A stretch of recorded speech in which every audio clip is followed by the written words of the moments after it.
Valores del Campo, una visión de la realidad argentina. Conducción, Fernando Estrada. En OMINT cumplimos 55 años, en los que siempre fuimos renovando nuestros servicios, porque para cuidar tu salud no podemos quedarnos en el tiempo. OMINT, experiencia para lo que sigue. Superintendencia de Servicios de Salud, órgano de control de las empresas de medicina prepaga, www.sssalud.gov.ar, 0800-227-2583, Registro Nacional de Entidades de Medicina Prepaga número 1336. Baja el colesterol. Aceite de canola Kroll reduce el colesterol. Kroll, el aceite ecológico. Activa tu carrera, lidera tu futuro. En Universidad FASTA, elegí entre más de 30 carreras online diseñadas con innovación y trayectoria académica. Inscribite hoy y accede a importantes beneficios en la matrícula. Ingresa en www.ufasta.edu.ar/distancia. Universidad FASTA, conectando con tu futuro. ¿Cómo están, queridos amigos de Valores del Campo? Hace ya algunos programas estamos anunciando que se va a realizar la COP30, así que hemos aclarado algo de este concepto. COP significa la reunión de las partes. Es una expresión, una sigla inglesa, que se refiere a los 197 estados de las Naciones Unidas que anualmente se reúnen en alguna ciudad del planeta para deliberar sobre los avances o retrocesos a propósito del cambio climático. Y ahí se tratan cuestiones científicas, financieras especialmente, y en rigor de todo orden, porque la concurrencia es tan grande que siempre algunas de las presiones que se ejercen se manifiestan en los documentos. En esta COP30, que se va a realizar en la ciudad de Belém, en Brasil, muy cerca del Amazonas, precisamente se quiere dar un significado importante a la preservación de la Amazonia en general. Y a este respecto hay otra cosa que aclarar. ¿Cómo se configura, cómo se describe el cambio climático como un problema que suscita tantas reacciones?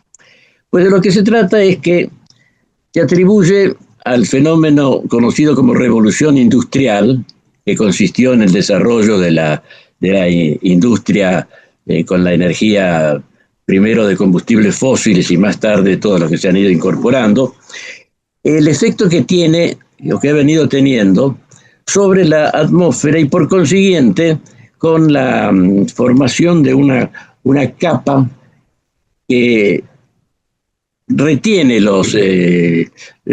calor en la Tierra. Estoy hablando de una manera muy simplista, pero creo que basta para esto. Y se establece su peligrosidad por la temperatura. De acuerdo a las estimaciones que pueden hacerse seguras, las observaciones de las temperaturas, estas se establecen, se comprueban a partir aproximadamente de 1850. Y el fenómeno de la revolución industrial se calcula entre fines del siglo XVIII y ese año de 1850.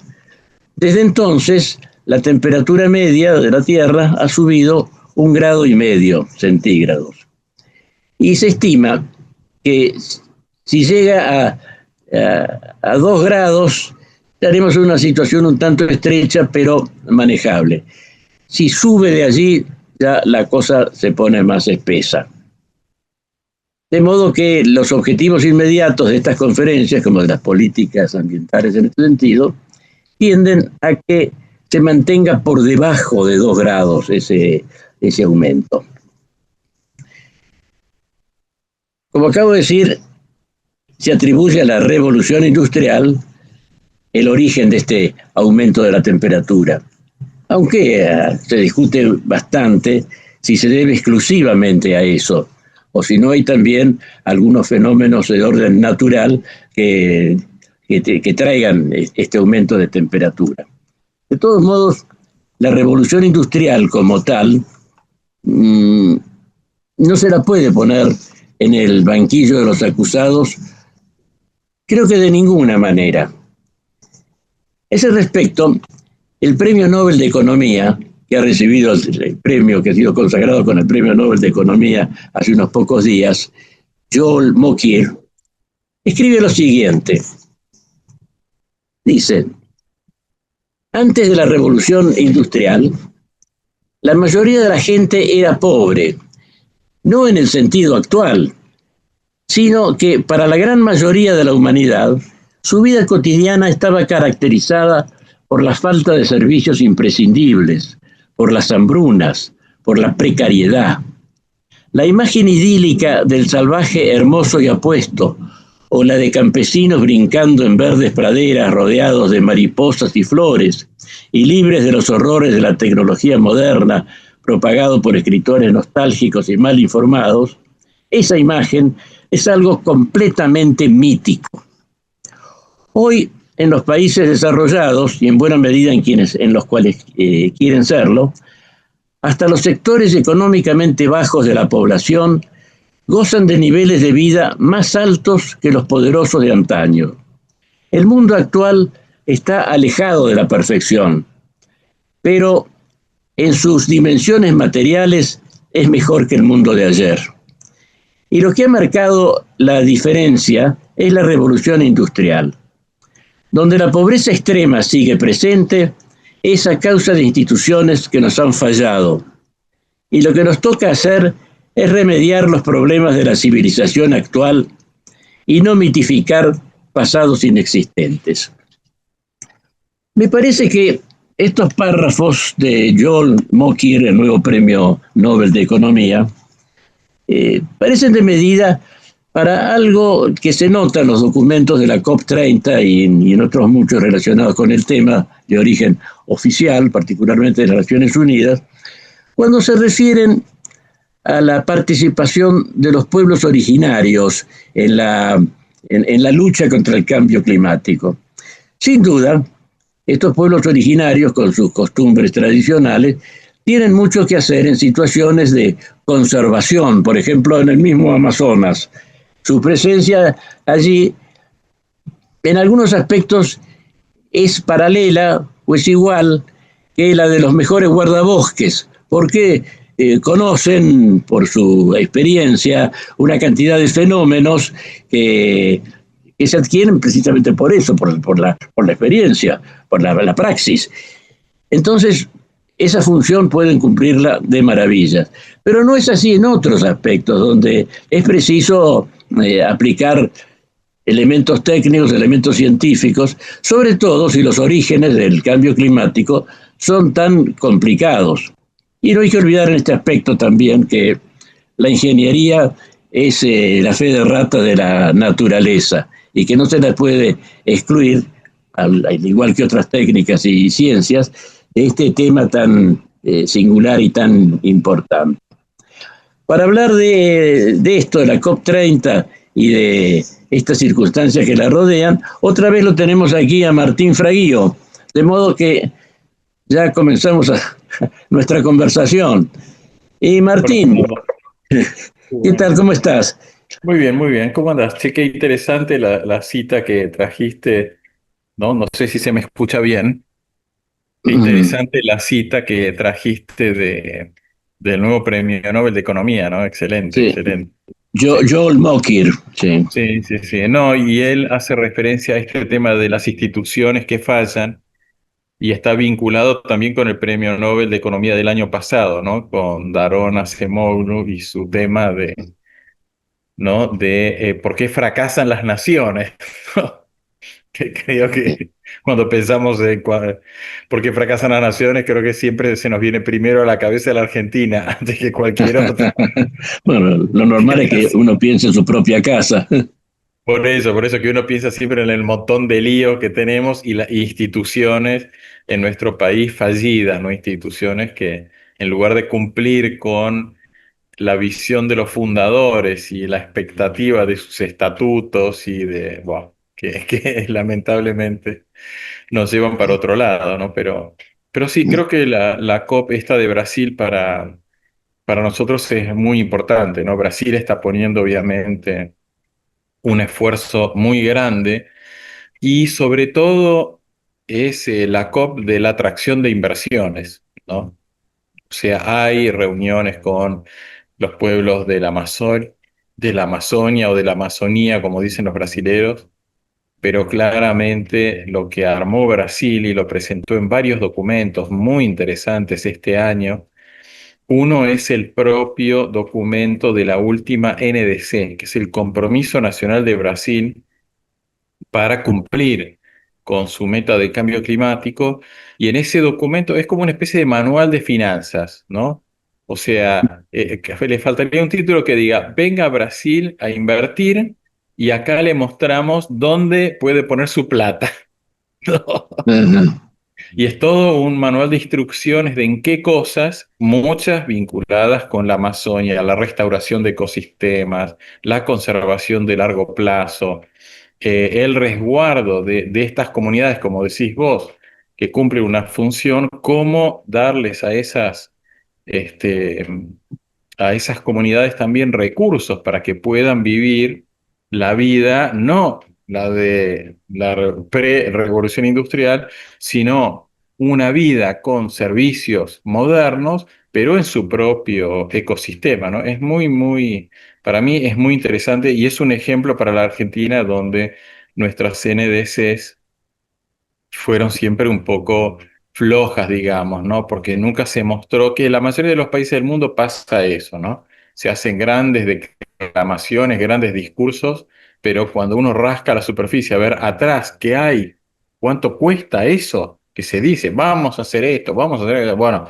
qué posibilidades de hacerse realidad tiene y cómo se va a financiar todo eso, sobre todo en un país como la Argentina, donde el Estado está permanentemente quebrado y tiene, digamos, si no es a través de la emisión libre de billetes, no puede cumplir ni siquiera con sus responsabilidades más elementales, ¿no? Pero Sí. creo Más que inmediatas, sí. más inmediatas. Yo creo que va a ser muy interesante la COP esta de Brasil y es muy interesante lo que se está armando. El tema de los financiamientos de que estás hablando Sí, es sí, una constante en las COP. sí, Y las sumas que se han ido bien, manejando a lo largo de estas conferencias son sí, inmensas, sí, exacto. pero se han volcado en la realidad, se han ejecutado proyectos que a su vez se fundaron en la existencia de estas financiaciones. Es que yo creo que hay que ver el tema del financiamiento desde dos ángulos diferentes. Uno es el ángulo de los aportes de los países principalmente responsables del cambio climático a los otros países, como aporte, ¿no? Como te doy un subsidio, te doy dinero, que eso es en cierta manera algunas de los compromisos que se fueron generando en COPs pasadas.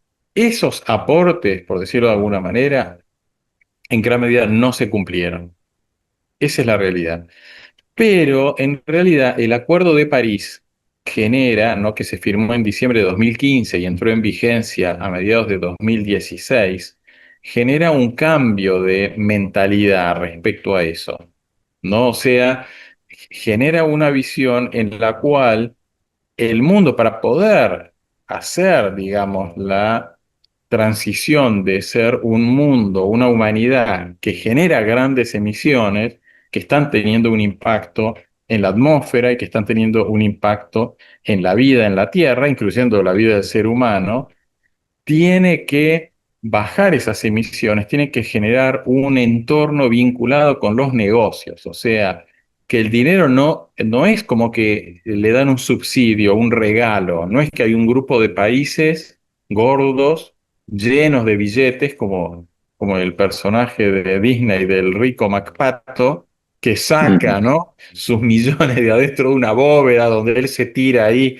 a tirar monedas de oro para arriba y reparte, sino que lo que hay que hacer es movilizar los ahorros del mundo, el capital del mundo, ¿no? Los ahorros de los fondos de jubilación, que bueno, lamentablemente la Argentina tuvo uno, pero ese fue parte también de los patos de la boda sucesivos que nuestros gobiernos se fueron gastando en el tiempo, pero en el mundo la mayoría de los países tienen grandes fondos de jubilación, grandes fondos de ahorros, de personas, de instituciones religiosas de todo tipo, pero en la mayoría del mundo en los últimos 20 años la acumulación de ahorros fue creciendo. Y esos ahorros, ¿cómo encontrarles un camino para que en lugar de ser invertidos en actividades que mantengan los niveles de emisión, los niveles de degradación de ecosistemas, de contaminación de ríos, mares, etcétera, etcétera, que encuentren oportunidades de inversión en actividades que mejoran el futuro de la humanidad, que restauran ecosistemas, y eso es un poco lo que armó con mucha inteligencia Brasil, no solamente el gobierno de Brasil, esto también está basado en las iniciativas del sector privado, ¿no? Que intenta hacer que sus modelos de negocios pasen de ser emisores o que generan externalidades negativas a ser positivos, ¿no? Que es decir, empresas privadas pueden calcular, será un buen negocio tomar algo de estas financiaciones e invertirlos de una manera, digamos así, ecológica. No va a ser una cosa de filántropos, exactamente. Ni de héroes ni profetas, no, claro, sino un negocio que tendrá buenas consecuencias para el bien común. Retorno. Exactamente.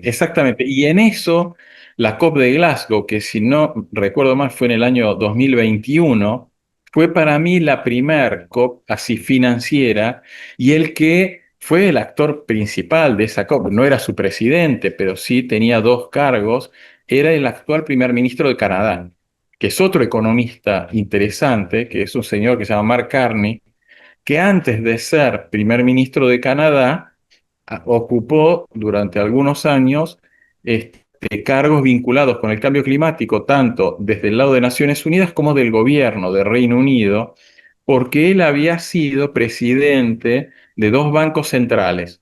El Banco Central de Canadá en la crisis de 2008 y del Banco de Inglaterra, que es el banco de la libra esterlina, es el banco central más antiguo del mundo, en todo el periodo del Brexit. Y él ahí, desde Londres, desde de ser el presidente del Banco Central y haber pasado toda la crisis de 2008, ¿no? Él es el primero que se da cuenta que había un problema con los seguros, y las compañías de seguros, que Londres es una de las grandes capitales del mundo, ¿no?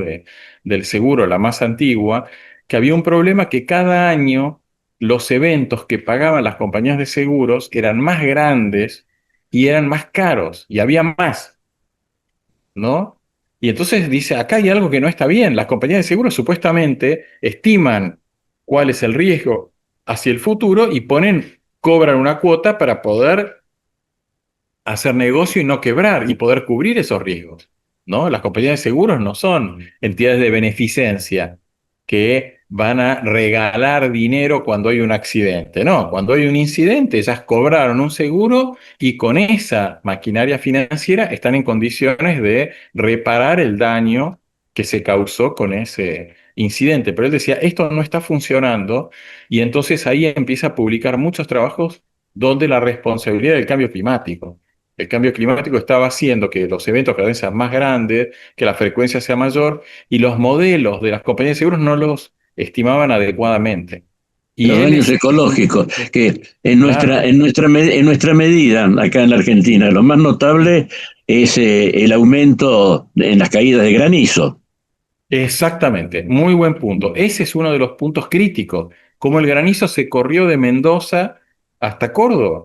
Y eso es una catástrofe, ¿no? Para las personas que viven ahí es una catástrofe, porque se les destruyen los autos, los cultivos, las fábricas, los techos, las casas, ¿no? La infraestructura es una catástrofe, ¿no?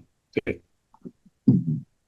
Es así, así que ese es un poco... Pero vos decías que hace unos cuantos años de esto.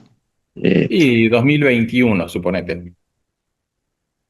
Sí, no es tanto, pero nos hace ver que si en ese momento consideró el presidente del Banco de Inglaterra que los daños ambientales llegaban a un nivel tan importante, ya cuentan mucho, no solamente las perspectivas de futuro, el aumento del nivel del mar, los países isleños que se van a inundar, sino que ya hay algo significativo en el cambio de la temperatura, como riesgos actuales, como daños actuales, no riesgos. Sí.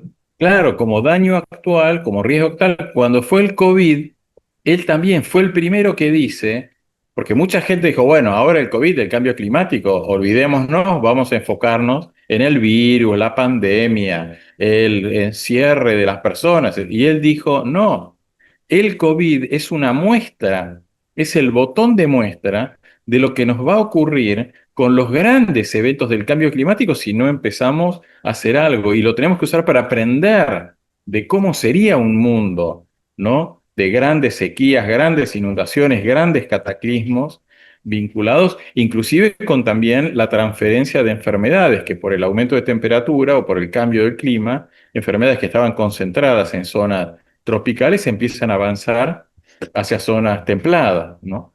Así que ese es un poco el espíritu hoy del financiamiento. Entonces, cuando vos preguntas, ok, ¿se cumplieron las promesas de financiamiento? Del punto de vista de el aporte de los países grandes, no se cumplió. Del punto de vista de las inversiones en los elementos de la transición, que la prioridad es la transición energética, o sea, salir o ir bajando las inversiones en energías altamente contaminantes a energías de menos nivel, y ya 2024 fue el primer año donde se invirtió más en energía renovable que en energía fósil. Es la primera vez en la historia donde las energías alternativas, eólica, solar, biomasa, biocombustible, etcétera, etcétera, llevaron a nivel mundial un volumen total de inversiones mayor y la Agencia Internacional de la Energía, que para mí es la entidad referente, ¿no?, del mundo. La Argentina no es socia, pero es una entidad de países muy interesante. Ya planteó que 2025 va a ser el año pico de emisiones de China, porque China viene a un nivel de aceleración tan grande en recambio de su matriz energética, a pesar de que venían construyendo centrales de carbón, además de un montón de otras cosas, pero que ya a partir de este año las emisiones de China empiezan a bajar. Y me parece que estamos ante una visión financiera diferente, ¿no? Una visión y qué es lo que para mí plantea muy correctamente el conjunto, digamos, de la sociedad brasilera representada en esta COP, ¿no?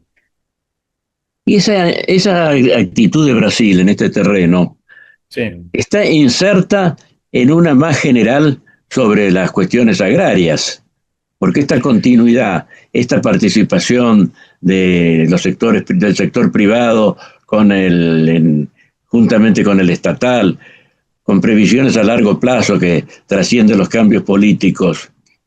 Sí, exacto. En el campo brasileño se ha aplicado, campo y selva brasileños. Es que vos, fíjate, para mí vos, Fernando, das en el clavo, ¿no? Y lo hablamos con vos alguna vez. Ahí para mí, en Brasil, en su historia del siglo XX, tuvo dos próceres del sector agropecuario. Uno murió lamentablemente el año pasado con 92 años, que era Alysson Paulinelli. Alysson Paulinelli había sido ministro de Agricultura con 26, 27 años del estado de Minas Gerais, y ahí lo nombran ministro de Agricultura de Brasil, ¿no? En una época donde Brasil era un país extremadamente pobre, importaba prácticamente todos sus alimentos, siempre tenía problemas para pagar los alimentos, con lo cual no había mucha gente, como decías vos antes, que vivía en la hambruna. Estaríamos en el post-revolución industrial, pero la situación de Brasil era crítica. Y Alysson Paulinelli fundó el Embrapa. Y el Embrapa, que es la empresa brasilera, es como el INTA de la Argentina, ¿no? Es la institución de desarrollo tecnológico agropecuario, transformó a Brasil de un importador total de alimentos con los cultivos más calamitosos del planeta, desastre, su pobre agricultura, salvo el café y el caucho, todo lo demás era un espanto. y lo transformó en el primer exportador mundial de prácticamente todo. Y el segundo de estos, para mí, próceres de la agricultura brasilera y para mí también del resto del mundo, ¿no? Porque los aportes de ellos alcanzan a muchos otros países. El otro se llama Roberto Rodríguez. Y Roberto Rodríguez fue ministro de Agricultura con Fernando Henrique Cardoso y mantiene su cargo con Lula. En el primer gobierno de Lula estuvo muchos años. Después tuvo alguna discusión con Lula, pero Lula lo vuelve a poner y el sector privado brasileño también lo vuelve a poner ahora ya con casi, no sé, 86 creo que tiene Roberto Rodríguez o por ahí, siendo un hombre grande, como líder de esta unión brasilera para transformar todos sus ecosistemas, ¿no? Él viene del cooperativismo, fue un ingeniero agrónomo, digamos, que apoyó la fundación de varias cooperativas hoy muy importantes en Brasil y cambió mucho. O sea, así como Alison Paulinelli y el Embrapa estaba en lo científico, Roberto Rodríguez más en lo humano y en las instituciones, ¿no? Para agrupar a los productores y ir logrando ganar mercados. Y hoy esa visión que lleva hoy Roberto Rodríguez, como decís vos, es un cambio climático, es un país que se compromete a la restauración de sus ecosistemas, pero no para volver al pasado, sino para que esos ecosistemas productivos sean de alta productividad, tengan un manejo adecuado, bajas emisiones, baja pérdida de suelos, de recursos, alta inclusión de las personas, instituciones empresarias que aún al más pequeño productor o al joven agricultor, que sus padres pueden tener su negocio, pero él quiere crecer, puede hacerlo. Me parece que va a ser es, digamos, una visión muy interesante que yo creo que en los próximos años vamos a ver esos resultados, pero creo que da justo en el clavo, ¿no? Que hay una persona y atrás hay muchas instituciones de Brasil, la USP mismo, ¿no? La Universidad de San Pablo, toda su área de agro es muy, muy fuerte en toda esta visión, ¿no? Algo que lamentablemente la Argentina no pudo ir hilvanando, ¿no? Nosotros no tenemos una trama así de instituciones del agro, ¿no? Que incluyen una que yo conozco muy bien y que le tengo mucho cariño, que es Abramillo, ¿no? Que es la Asociación Brasilera de Maíz, con la que nos tocó desde Maizar armar la Alianza Internacional de Maíz, ¿no? Con dos de Estados Unidos, pero muchas instituciones muy, muy fuertes y con una visión para mí muy valiosa. Es notable lo que has dicho de Roberto Rodríguez, porque de acuerdo con eso, procede de las instituciones representativas de los productores. Exactamente, exactamente, exactamente. Y muchas que se crearon en ese periodo, que no existía la producción, no existían esas cooperativas, ¿no? Sabés que nosotros fuimos una vez, llevamos desde la Alianza Internacional de Maíz un grupo de legisladores africanos, ¿no? Todos legisladores que en sus países tenían que votar en sus congresos, si no me equivoco, Kenia, Tanzania y Nigeria, tenían que votar leyes de bioseguridad. La Unión Europea los presionaba para que en esas leyes se prohíba cualquier expresión y desarrollo de biotecnología, no solamente en el agro, sino también en la farmacia, o sea, en cualquier tipo de industria que se prohíba, ¿no? Y nos fuimos a visitar una cooperativa a unos 100 kilómetros de la ciudad de Brasilia. Brasilia, en plena nada. O sea, pensemos, antes que se construya Brasilia, ¿no? Ahí no había prácticamente nada, lejos. La ruta más cercana creo que estaba a 1500 kilómetros, la ciudad grande más cercana a 1000 kilómetros, toda una cosa tremenda, y los africanos realmente salieron emocionados de sentirse que esos brasileros, desde los 70 hasta, nosotros habremos ido en el año 2015 o 16, por ahí, habían pasado lo que ellos querían pasar, o sea, pasar de tener un sistema agrícola pobre, en países extremadamente pobres, pasar, y los brasileños contaron eso, y mostraban las fotos, y mostraban los cultivos, y mostraban todo, y la gente salieron, pero no fue muy, muy emotivo además, ¿no? De ver cómo dos universos tan distintos, ¿no? Se encontraron en realidades agrícolas hay que cambiar, ¿no? Porque la agricultura pobre realmente no sirve, no le sirve a nadie. Las zonas agrícolas son las zonas más pobres del mundo. Entonces, que su capacidad productiva sea un espanto, solamente puede llevar a esa gente a emigrar y a ser los pobres después de los suburbios o de las ciudades, que no tiene nada de bueno tampoco. El tema del cambio climático lo han vinculado muchas veces estas organizaciones internacionales con el tema de la emigración, es decir, sería uno solo. Sí. En esos países como los africanos que visitaste entonces, vos observás que ese estado de pobreza casi crónico está exaltado o está provocado por un cambio climático, o son cuestiones que vienen del pasado, con las malas instituciones, como dice el Premio Nobel de Economía.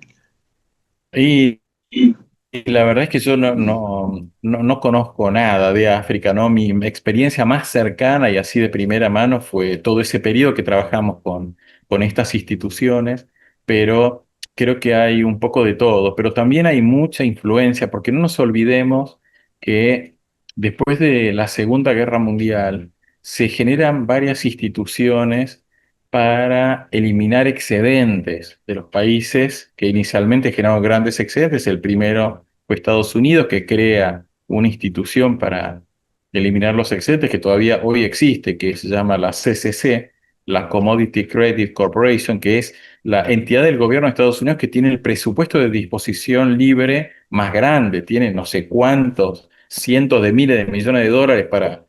Y después la Unión Europea hizo lo mismo, y Japón hizo lo mismo, que es cuando hay un excedente de producción en su propio país, ellos en lugar de dejarlo y que los precios caigan y que los productores se quiebren y que se haga todo un lío, lo que hacen es el gobierno compra esos productos y los sale a exportar con subsidios al mercado internacional. Entonces, África estuvo y está llena, ahora menos, ¿no? Gracias a Dios, menos, pero lleno de décadas hay excedentes de algo, te tapamos con eso. Después, claro, cuando los productores de eso, en esos países, quebraron y ese excedente ya se liberó, claro, no había producto, con lo cual las hambrunas y los ciclos esos de destrucción, y esa es la gente que termina emigrando, ¿no?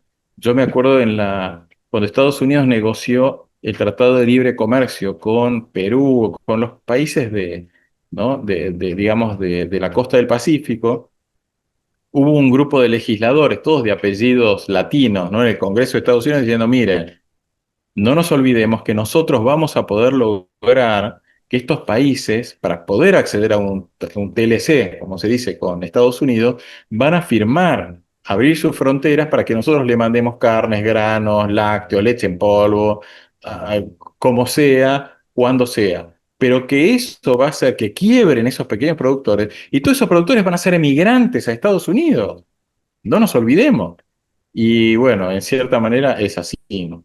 Muchos países igual cambiaron. Mirá, Perú es increíble lo que creció, pero hay ciertas partes del agro peruano que se les complicó, ¿no? Mucho igual crecieron. Hace un rato hablabas de una organización, alianza internacional respecto del tema del maíz.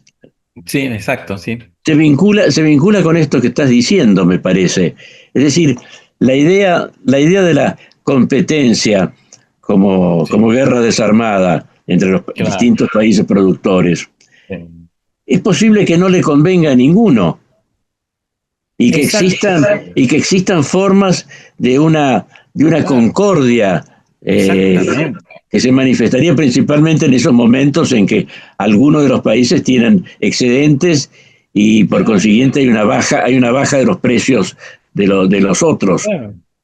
Claro. Sí. Es un concepto muy, muy importante que ojalá se pudiera extender al derecho internacional en el orden político también. Es decir, que las distintas actividades, o mejor dicho, las actividades de las distintas naciones, tienen una tendencia a confluir, a que haya una armonía entre ellas. No es necesariamente la sociedad descrita por aquel filósofo inglés Hobbes, que que decía que el hombre es el lobo del hombre y que el Estado se justifica simplemente porque evita que el más grande se coma al más chico o que el más chico pueda tomarse venganza. Un estado de violencia. Habría algo en la índole de la sociedad humana que lleva a convergencias, aún en el orden internacional, entonces. Es que si no están esas instituciones, el mundo no va bien. O sea, tiene que haber cierto grado de coordinación y de acuerdo, ¿no? Sobre todo como el mundo está yendo a niveles de complejidad y de aplicación de tecnologías y de ciencia aplicada que son incomprensibles para la mayoría de las personas. Entonces es necesario que haya un cierto grado de racionalidad en las cosas que se dicen, ¿no? Sobre todo cuando se fundó la Alianza Internacional de Maíz, el primer objetivo era no hacer críticas destructivas. El objetivo principal de la creación era, desde nuestros países, no hacer críticas destructivas de las cosas que hacen los otros, ¿no? Por ejemplo, para muchos países del mundo, las retenciones de la Argentina, o sea, los impuestos a la exportación de la Argentina, son un subsidio, ¿no?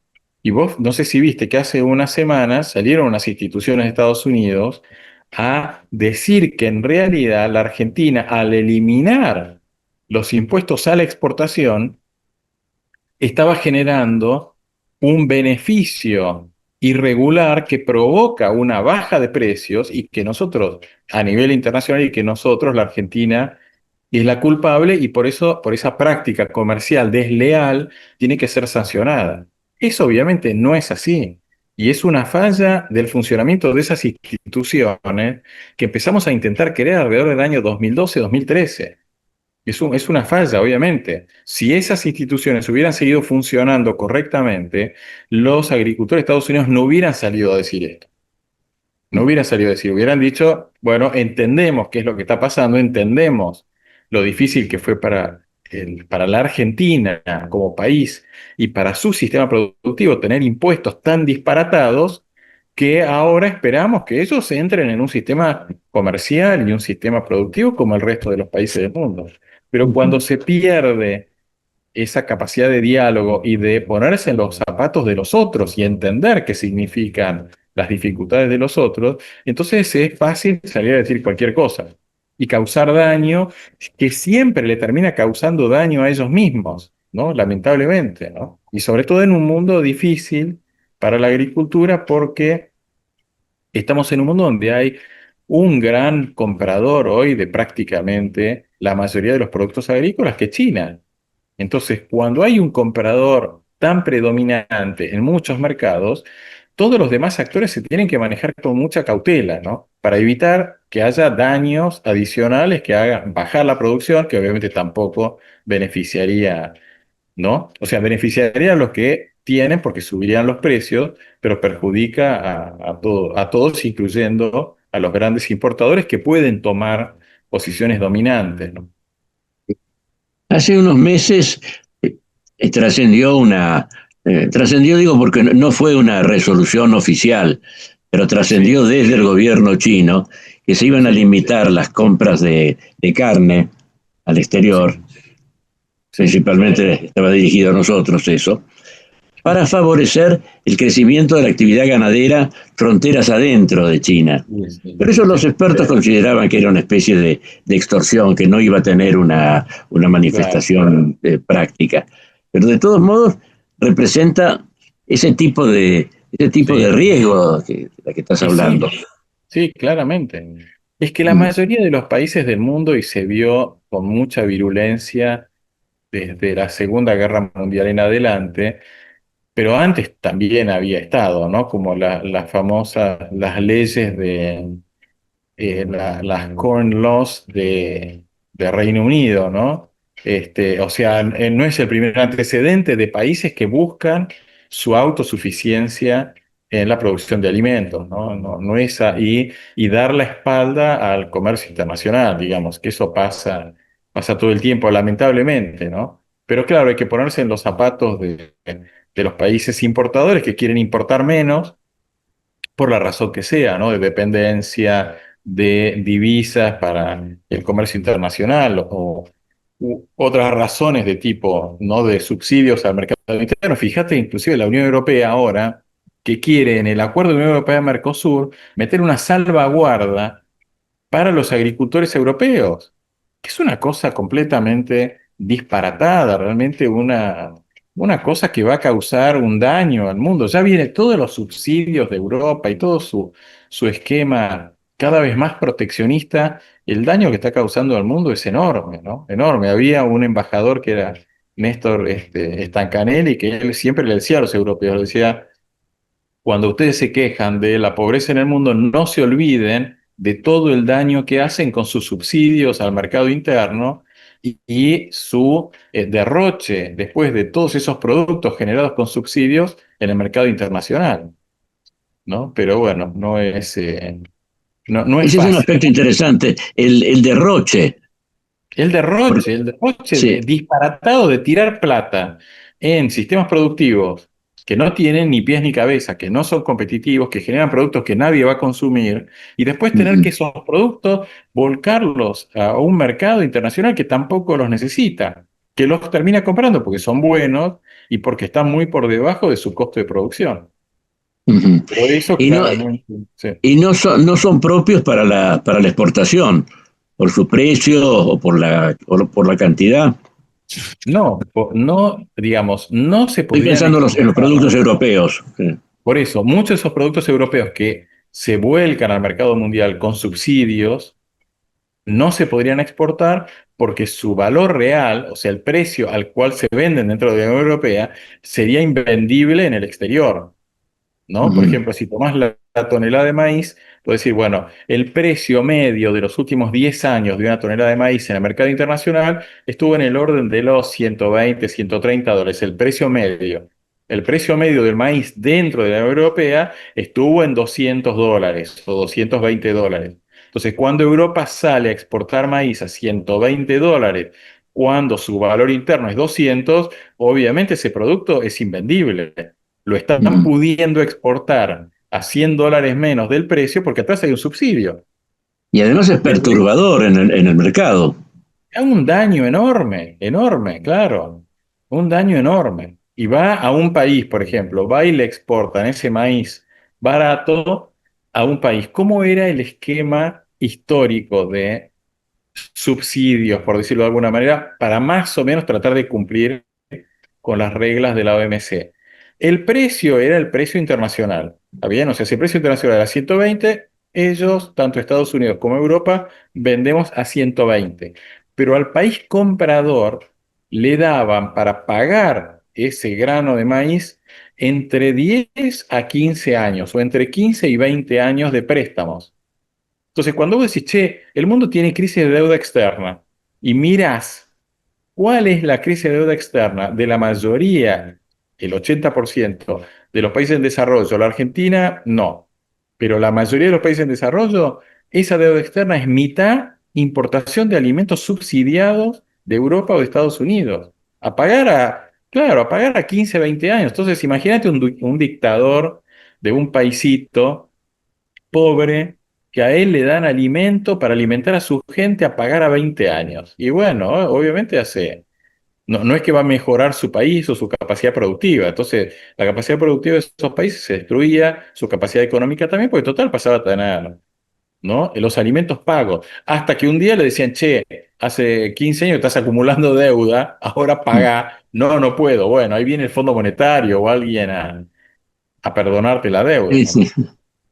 Bolivia, que está de actualidad en este momento por sus elecciones presidenciales, pasó por una situación que ejemplifica muy bien lo que estás diciendo. Sí. Durante la presidencia de Víctor Paz Estenssoro, tío abuelo del nuevo presidente. Ah, mirá. Eh, Claro. Paz Estenssoro, en su primera presidencia, fue, en fin, revolucionario. Hizo una reforma agraria, Ah, mirá. pero que fue bastante lamentable en sus resultados, la reforma agraria. Tanto es así que, terminado su mandato, a pesar de que continuó en el gobierno de su mismo partido, Movimiento Nacional Revolucionario, hubo una crisis de alimentación fenomenal. Una catástrofe, claro. Y Sí, ahí empezaron a funcionar los préstamos de Estados Unidos, claro, pero traducidos en ayuda directa, claro, claro. en envío de alimentos. Claro, esos alimentos eran pagados con préstamos a Bolivia. Las Claro. empresas norteamericanas que los proveían tampoco eran filantrópicas, pero uno de los resultados que hubo fue que como competían ventajosamente con lo que quedaba de la producción boliviana, Claro, la hubo destruyeron. cambios en las dietas, cambios antinaturales, pasar a la quick food en vez Claro, de las mazamorras locales, trajo además un aumento del del costo de la vida, un trastorno, a través de los hábitos alimentarios trajo un trastorno general de la vida del país, claro, no cuyas conocemos. consecuencias seguro se están registrando hasta hoy. Y sí, obviamente, obviamente. Sí, sí, por eso, todo el sistema, ¿no? global de producción de alimentos y qué sé yo, es algo complejo, ¿no? Pero yo creo que volviendo, ¿no? al tema del principio, ¿no? de la COP de este año, que hay algunas cosas que tiendan a un cierto grado de racionalidad, ¿no?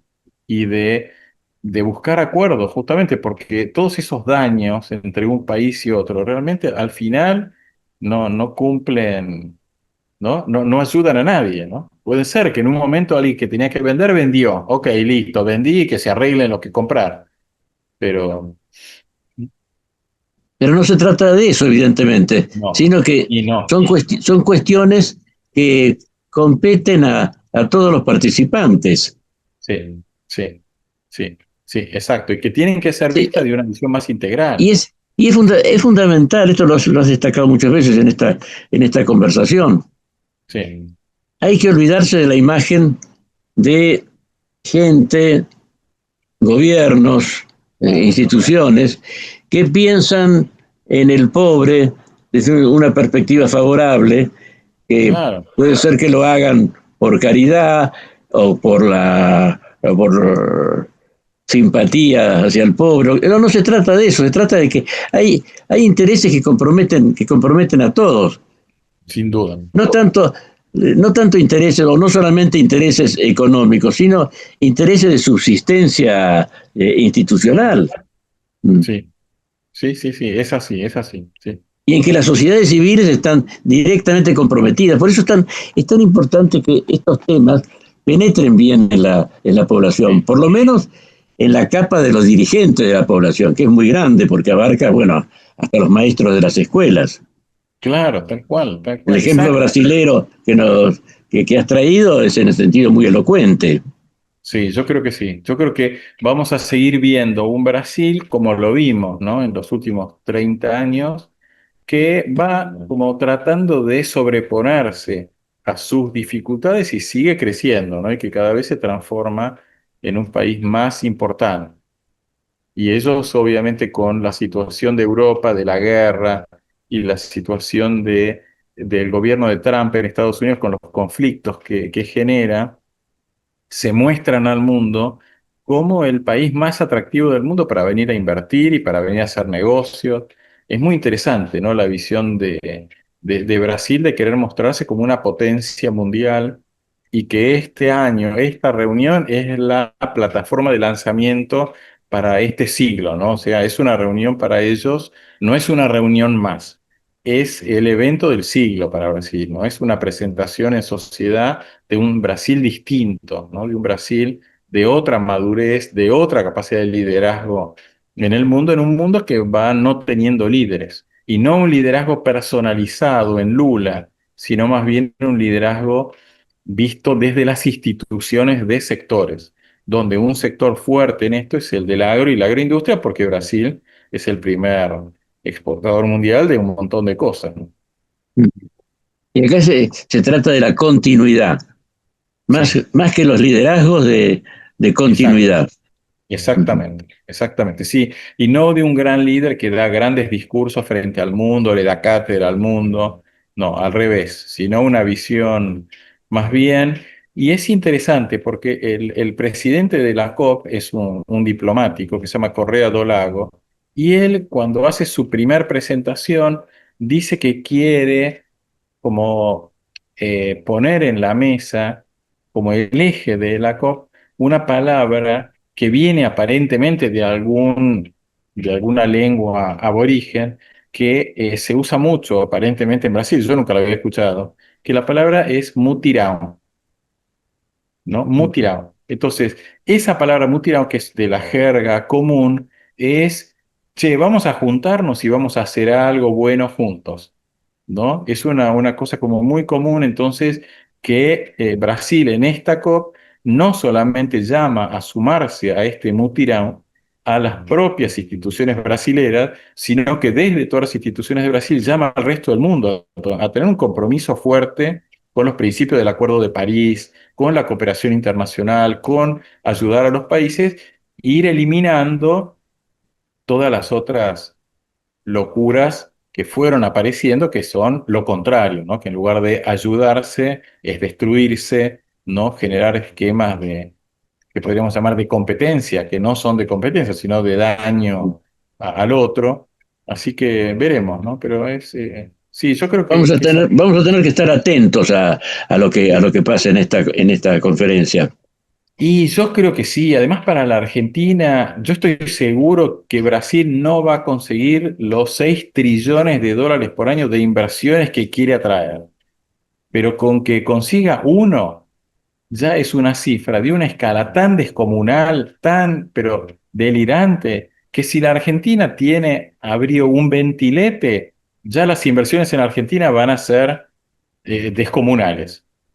Entonces creo que sí, que la Argentina tiene que estar atenta y tiene que estar participando, y quizás por eso Milei no dijo nada del cambio climático ni de la COP en su discurso en Naciones Unidas, porque posiblemente lo hayan convencido personas que están en el mundo de las inversiones y de los negocios, que para la Argentina el cambio climático es una fuente de inversión genuina en proyectos de crecimiento, de desarrollo, ¿no? Creo yo, intuitivamente creo que ahí el subsecretario Fernando Brom y el resto de la gente que tiene llegada a Milei lo habrán ido, ¿no? Como aclarando que el cambio climático no es una cosa mala, negativa, ideológica, basada en Marx o basada en alguna cosa, ¿no? De una ideología de hace 100 años o lo que sea. Al revés, es una cosa de gran realismo, de una situación que el mundo quiere enfrentar y que lo quiere enfrentar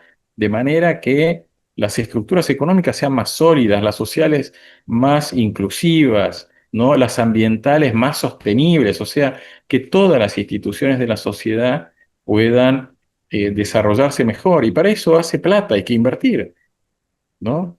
No se puede hacer de otra manera. Magia no hay Harry Potter con su varita que va a venir acá a arreglar los problemas reales, ¿no?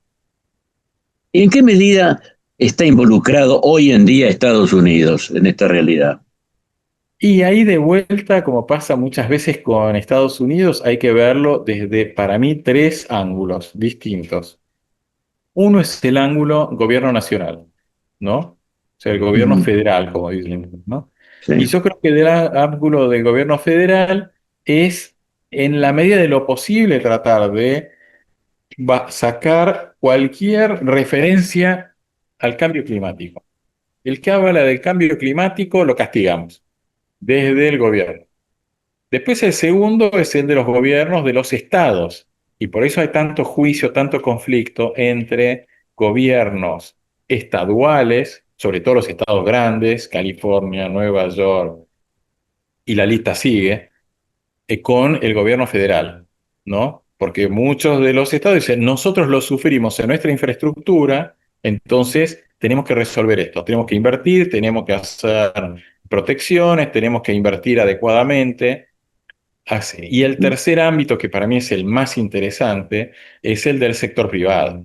Porque la realidad es que hoy las empresas más grandes del mundo son empresas de Estados Unidos. Amazon, Google, Microsoft, son las empresas más grandes del mundo. Son las empresas de la tecnología que está basada en resolver el problema del cambio climático, porque esa es la realidad. lo que mueve esas compañías no es solamente la venta del software para que nosotros hagamos esta charla, sino que atrás de esas compañías lo que está es toda la tecnología para aumentar la eficiencia de los procesos, bajar el derroche de la energía, bajar todo lo que signifique emisiones por cosas inútiles, digamos, ¿no? Entonces yo creo que estamos, y para mí lo que la persona que yo creo que lidera este tercer grupo, creo que también vale la pena seguirlo, es Michael Bloomberg, el que fue gobernador del estado de Nueva York y que es presidente de una de las empresas de comunicación también más grandes del mundo, que es Bloomberg, y cómo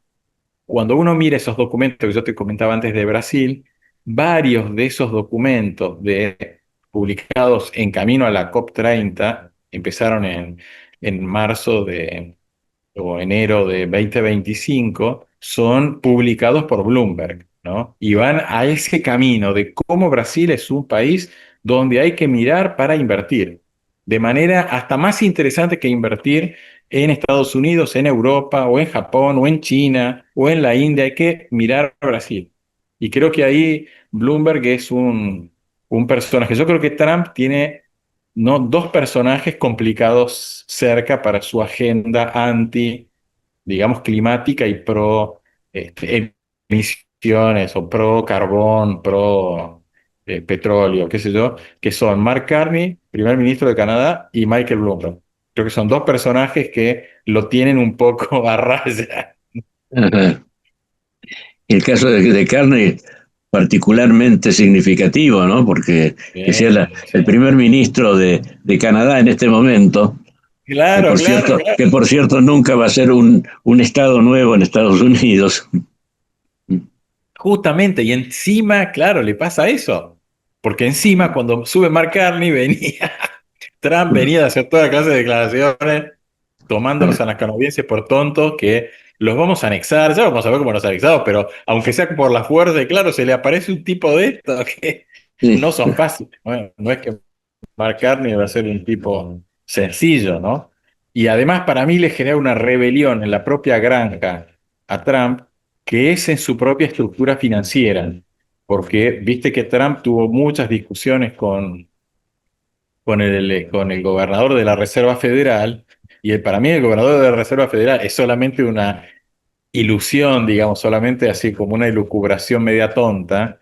Él, como presidente del Banco Central de Estados Unidos, se ve reflejado en Mark Carney, que es primer ministro, y para mí se pregunta, che, ¿yo tengo que hacer lo que dice Trump o tengo que hacer lo mejor para la defensa del dólar y quizás puedo ser presidente después? Con lo cual le apareció el peor opositor posible para el futuro, ¿no? Porque no me extrañaría que el actual, que ahora no me acuerdo del apellido, de la Reserva Federal, en las próximas elecciones aparezca como candidato, ¿no? Y es un panorama muy móvil, de manera que todo es posible. Además hay una cuestión que tiene mucho que ver con todo esto, y es la expansión de la producción agraria internacional. Sí. Porque cada vez se considera, por el tema de las energías alternativas, la oferta de la agricultura para los combustibles. Claro. El diésel, todo este tipo de combustibles, ya se ve que, por ejemplo, para la aviación, tienen condiciones mejores que las convencionales. Es decir, se están abriendo nuevos horizontes para la agricultura. Hay quienes sostienen que eso puede incidir en la producción general y disminuir la cantidad de oferta alimentaria. Ajá. ¿Qué te parece en ese sentido? ¿Es viable esta crítica? Mira, el primer punto, y esto ya se viene, porque la primer ley y el primer gran empujón a los biocombustibles lo hace Brasil en los 70, pero basado en la caña de azúcar, ¿no? Y ahí ya se demostró que había una capacidad y que la transformación de algunas materias primas del campo, sobre todo residuos, a combustibles, ayudaba a estabilizar los mercados agropecuarios, ¿no? Pero está bien, uno puede decir, bueno, el cultivo de la caña de azúcar, que Es un cultivo menor a nivel mundial. La segunda fue la ley de 2007 del gobierno de Estados Unidos. El presidente de Estados Unidos era George Bush hijo, ¿no? Un petrolero, para decirlo en términos claros, pero él, viendo la dependencia de Estados Unidos de la importación de combustibles fósiles cada vez de zonas más complicadas, entonces el Congreso publica o promulga, ¿no? una ley que establece un porcentaje moderadamente importante, y todas las proyecciones en ese momento era que Estados Unidos, de ser el primer exportador mundial de maíz, en gran medida en base a excedentes de maíz, con subsidios a la exportación, con un daño enorme al resto del mundo, iba a ser importador, ¿no? La realidad es que Estados Unidos aumentó los rendimientos de una manera impresionante, y hoy es el primer productor mundial de etanol, es el primer productor mundial de maíz, y sigue siendo un exportador importante, pero no es el primer y único gran exportador. ¿Y qué es lo que pasó en el mundo? Estados Unidos, a medida que crecía su política de etanol, lo que bajaba eran los cargamentos subsidiados de exportación, y hoy prácticamente no existen. Hoy ya los excedentes de maíz de Estados Unidos son menores y son mínimos y no comparables con lo que fueron desde 1933-34, cuando se creó la CCC, hasta 2010 aproximadamente, que es cuando ya la industria de etanol empezó a crecer. Pero desde esa época, de 2010 hasta hoy, 2025, hay muchísimos trabajos académicos que lo que demuestran es eso, cómo el mercado de la bioenergía es tan importante para generar sistemas de estabilización de los mercados agrícolas, donde los excedentes no hace falta que vayan subsidiados a destruir la economía de un país pobre. Esos excedentes se pueden transformar en productos energéticos de alto valor. Entonces, lo que está pasando hoy es que cuando vos pensás, bueno, en el mundo del biodiesel, ¿no? Era el aceite. Bueno, cuando vos pensás hoy en los combustibles de aviación y todos estos combustibles avanzados, los residuos agrícolas pasan a tener valor.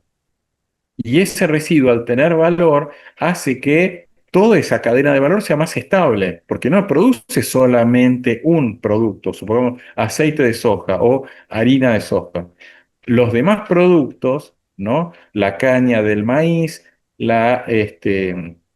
afrechillo de trigo, etcétera, etcétera, pasan a tener un valor mayor, con lo cual se genera más valor en el interior, más ingresos para los productores. Entonces, eso está muy bien visto para mí desde el lado de la energía, de la Agencia Internacional de la Energía. La IEA, ¿no? La Agencia Internacional de la Energía, que fue siempre una entidad muy petrolera, muestra en sus estadísticas cómo la bioenergía sigue siendo la energía renovable más importante del mundo, ¿no? Es el doble que eólica, solar, hidroeléctrica, mareomotrices, todas juntas, ¿no? Es muy, muy importante y ayuda justamente a generar zonas rurales más prósperas. Una vez más, en esta conversación quedó manifiesto que aunque no hubiera un cambio climático de la gravedad de que se habla, sí hay un cambio en la economía mundial. Es así. Sí. El cambio de fuentes de energía o la ampliación de las fuentes de energía no viene por una reacción, solamente por una reacción ante el cambio climático, sino que hay una tendencia a un nuevo orden que tiene un nuevo orden, no digo por cuestión política, sino de armonía entre las naciones, por lo menos entre las regiones de la Tierra, sí. Que realmente parece un tanto utópico ante el espectáculo que hay hoy de la política internacional. Claro. Pero hay realidades, otra cosa que se destaca. Hay realidades que están por encima de la política. La política que tiene que seguir la capacidad creativa que tienen las sociedades y no pretender encauzarla para intereses que siempre son mezquinos. Totalmente. Bueno, Martín, Bueno, un gusto. Nos tendremos que encontrar nuevamente al cabo de esta reunión que va a ser la COP30 Sí, para analizar, para que vos analices, expongas qué ha habido de bueno, en fin, o si se frustró, lo que fuere, porque se trata de un acontecimiento que nos concierne como país también. creo que sí. Muchas gracias, Martín. Bueno, un gran abrazo. Gracias, Fernando. Buena semana, entonces. Un éxito. Dale, abrazo grande. Hoy hemos conversado nuevamente con el ingeniero Martín Fraguío y nosotros nos encontraremos nuevamente aquí en este espacio de valores del campo la próxima semana. Hasta entonces. En OMINT cumplimos 55 años, en los que siempre fuimos renovando nuestros servicios, porque para cuidar tu salud no podemos quedarnos en el tiempo. OMINT, experiencia para lo que sigue. Superintendencia de Servicios de Salud, órgano de control de las empresas de medicina prepaga, www.sssalud.gov.ar, 0800-227-2583, Registro Nacional de Entidades de Medicina Prepaga número 1336. Kroll, baja el colesterol. Aceite de canola Kroll reduce el colesterol. Kroll, el aceite ecológico. Activa tu carrera, lidera tu futuro.